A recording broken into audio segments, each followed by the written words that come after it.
전문대학 졸업 후 더 경쟁력 있는 학력을 취득하기 위해 학점은행제를 알아보시는 분들이 많으신데요.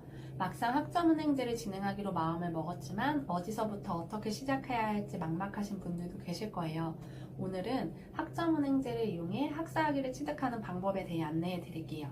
해야 할 일을 정리하면 첫 번째, 전공 정하기. 두 번째, 학위 요건 알아보기. 세 번째, 전적대학에서 취득한 학점 인정 여부 확인하기. 네 번째, 학습 설계입니다. 첫 번째로 해야 할 일은 내가 어떤 전공으로 학사학위 과정을 진행할지 결정하는 것입니다. 학점은행 홈페이지의 표준교육 과정을 클릭하면 학사학위 과정에서 선택 가능한 전공들이 나옵니다. 이 중 하나를 선택하여 진행해야 해요. 만약 빠른 기간 내에 학사학위를 취득하고자 한다면 전문대학에서 진행했던 전공과 동일한 과정으로 진행하는 것이 유리합니다. 예를 들어 경영 전공으로 설명해 볼게요. 두 번째로 학위 요건을 알아봐야 합니다. 학점은행제에서 학사학위를 취득하기 위한 조건을 살펴보면 전공 필수를 포함한 전공 60학점 이상, 교양 30학점 이상, 의무 18학점을 포함해 총 140학점을 취득해야 합니다. 경영학 전공의 경우 전공 필수 9과목 또는 27학점 이상을 포함하여 전공에서 60학점 이상을 취득해야 합니다. 전공 필수 9과목은 수업으로 들어도 되고 자격증이나 독학학위제 시험 합격 과목 등으로 충족할 수 있습니다. 경영학뿐만 아니라 컴퓨터공학, 사회복지학 등 다른 전공들도 기본적인 학사학위 요건은 동일합니다. 전공 필수 과목만 확인하여 진행하면 됩니다. 세 번째, 전적대학에서 취득한 학점의 인정 여부 확인해야 하는데요. 학점은행제는 전적대학에서 취득한 학점을 인정해주는데 2년제 전문대학의 경우 최대 80학점, 3년제는 최대 120학점까지 인정이 됩니다.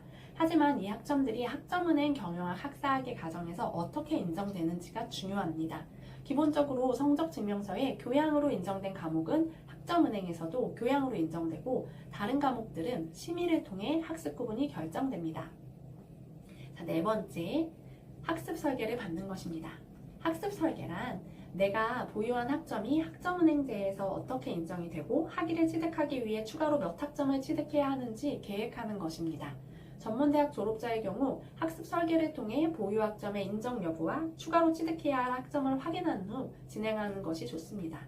우리가 등산을 할 때 장비를 체크하고 가장 안전하고 빠른 길을 찾는 것처럼 학점은행제를 시작하기 전에 학점과 필요한 과정을 체크하는 것이 필수입니다. 학습 설계는 지도를 얻는 것과 같아요. 가장 정확하게 학습 설계를 받는 방법은 학점은행 홈페이지에서 학습 지원 온라인 학습 설계를 신청하는 것입니다. 학습 설계 신청 방법에 대해서는 따로 영상을 찍어 안내 드릴게요.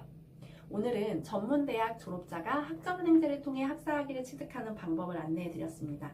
만약 이 방법으로 상담을 받았음에도 불구하고 이해가 어렵거나 어디서부터 시작해야 할지 막막하다면 추가 정보나 도움이 필요하신 분들은 아래 고정 댓글의 링크를 통해 도움을 받아보세요. 오늘도 자신이 목표한 바를 이루기 위해 열심히 공부하시는 여러분들을 응원합니다. 화이팅!